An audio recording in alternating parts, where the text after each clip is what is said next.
Hello, hello, welcome back. Doing the every team's biggest loss again.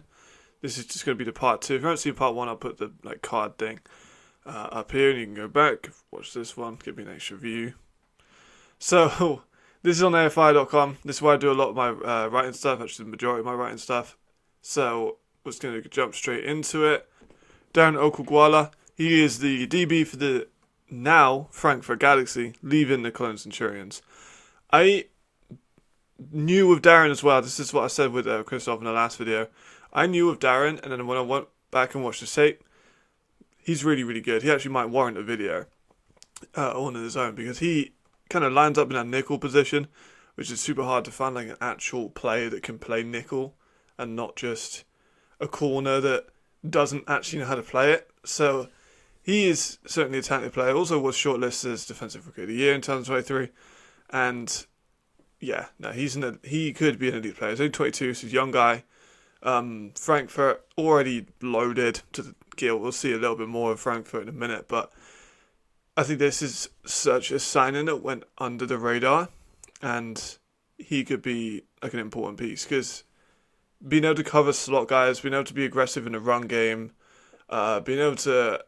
He might struggle a little bit more with tight ends, like big tight ends, because he is a little bit smaller as a nickel, but he has the twitchiness, the bursty aggression, and like the activity to actually do some damage down there in the box. So I think that he is a super underrated signing, and that's why I include him in this one, because he is a sleeper player. For those who don't know Darren, watch Darren. He's legit. Next up, Connor Bolton. Even Indronas going to Madrid. Huge loss to Indronas, because offensive lineman and Hungarian team, not the most stacked in the offensive line area. For Madrid, huge, because he's a run player. He can do pass protection, but run protection is really where he thrives. They got Dwayne Obi in the backfield, who's British, who is one of my favourite running backs in Europe. And Connor Bolton, I've said it before in many articles, including this one, the Indronas were a bad team, and that's not the representative of his ability. His Berlin Thunder tape, on the other hand, is probably a lot more representative. He's an athletic lineman. He's kind of, as I say here, borderline all-star. He could be. If he's on like a good team, I think he could be an all-star player. And then, yeah, it's just kind of a solid signing that builds up the offensive line. They've got Robin Finch as the two imports. They've spent imports in the offensive line, which is good. That's what I think more teams should do. They've got the run game. They've got the pass game. The Madrid offense actually shaping up really, really nice. And I think he's an important piece going forward. They can just kind of round it out really, really well. Tony Anderson as well. DB from Galaxy to Ryan. So Galaxy haven't kept everyone. And the 6'4" corner. A lot of teams see a cornerback, they're like 6'2", 6'4", and they kind of go crazy. Sometimes it's not the best. In this instance, yes, it's very helpful, because he is an elite player. He's very long, athletic, can kind of sit in a zone and just, you can't really throw around him because his catch radius is so big. And with Ryan Fire's defense, they've just been adding Fabian Vance. They've got Max Parkinson at the D-line. They've just signed another defensive end that I've blanked on. They've got Nash and Amaya Williams at safeties, who are two players I would consider fives. Fives on my grading system is like key fucking players, and there's only about 12 of them in the league. 2 of them are in the DB field of the Van Fire, so Tony Anderson can just sit with the support over top, doesn't need to worry about that, because the Galaxy last year's DBs, they had some bright sparks, but they were getting torched, and I think he is going to be able just to be a lot more safe, a lot more at home on that Ryan Fire defense, and they're going to use him so effectively. Like, he's going to be really, really, really good, and he can affect the run.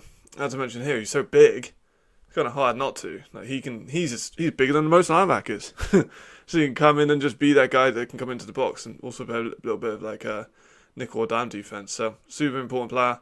I think another one that's kind of gone underrated, because, as I mentioned here, he's covering European receivers. He didn't really have to cover Americans that often.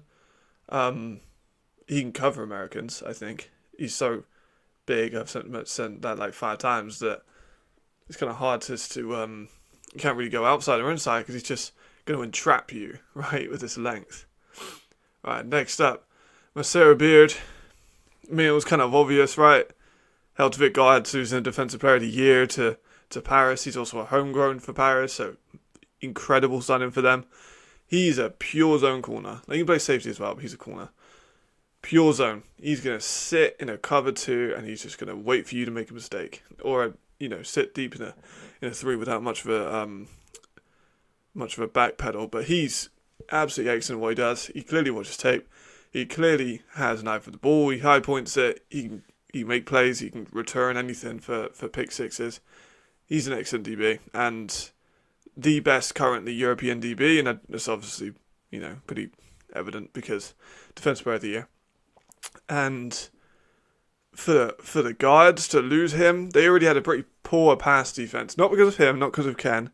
Both of those were excellent. It was just a safety help at the top, which wasn't exactly helping them out. But when he's going to go to Paris, he's going to have Kalani next to him. He's going to have a solid D-line that's going to speed the process up for him to get maybe more interceptions. And overall, it's just a match made in heaven, right? He's French. He gets to go to his the French roster. For them, it's a guaranteed starting corner for the next. It's ELF, so 1-year contracts, but it could be a starting corner for the next 5 years, which would be excellent for them. And they need more French stars for their marketing and their advertisement, and it just kind of makes sense for him to be that guy. He can easily be the face of that team. He went to the CFL for a bit, and he's come back. He went to Berlin for a couple of games. He went to Heltevik last season. Now he returns to Paris, and I don't think it's going to be bad at all. Hot take. Only hot takes on this one. I think that he's going to be excellent. And the guards are seriously going to miss him because he is excellent. For the guards, they're going to be scrambling, I think, to find a DB that can replace him. They haven't signed all their E-spots. Rumour is they're looking for certain positions on the offense. I won't spoil it. I don't want to say anything too much, but for me, they got to look on defense, man. They got to look at these DBs and try and find some really, really good ones. I might do that. Actually, this video I might recommend some positions to certain teams. We'll see how that kind of turns out. Markel Castle, again, this is another layup, as I mentioned in this small line here. Markel is the best receiver in the league. I was rewatching some of the tape from the Raiders game for the Nidslander video. I'll link that here. He's phenomenal. He can catch passes short, medium, long, great hands, extends the plays, good with the ball in his hands, has a good move bag for creating space. He can create separation of receiver and get over the top of a DB. He's just excellent. And now he gets to go to Frankfurt. He gets to team up with his former quarterback. And as of yesterday, he also has a former NFL running back in his corner as well. So that offense is going to be super deadly. Luke's going to be able to have kind of to pick at a bunch when it comes to his weapons this year. He's got Nico Stratman, who I think hasn't received. I called that. I'm just saying, I called that season. I'd say he's going to be good, and he was. But everyone's on Markel and Platzgummer at the moment.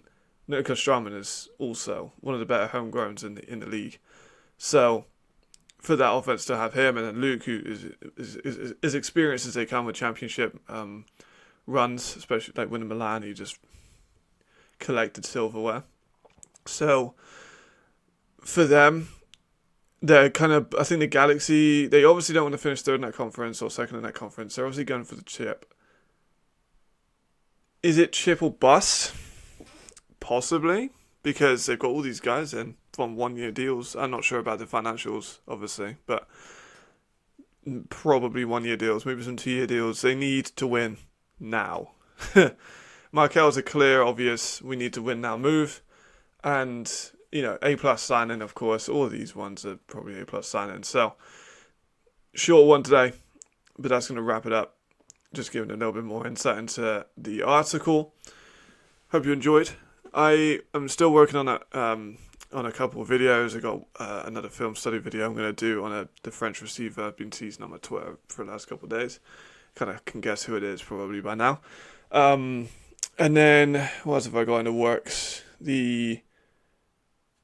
probably some more youth stuff. I want to do some more like high school and college players. I want to highlight some more of those. Obviously, the tape isn't going to be as available, but I'm just kind of giving an evaluation on them. Yeah, I think apart from that, I've also got. See, I might just fuck around and do a university course. That sounds ridiculous, but I need a degree if I want to do college football or NFL in the future. And I love Europe. I do love Europe, but if I wanted to gain any more traction in Europe for my work, whether that be like a team, because scouting's my love and my passion, and so is team building.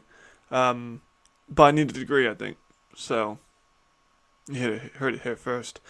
Probably gonna have to get a degree, which means something, I'm sure.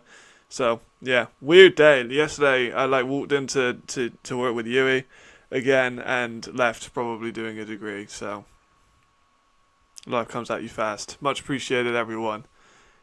Jadrian said I should leave little tidbits at the end. Jadrian, you're probably watching this now. Appreciate it. Thank you, everyone. Goodbye. See you later.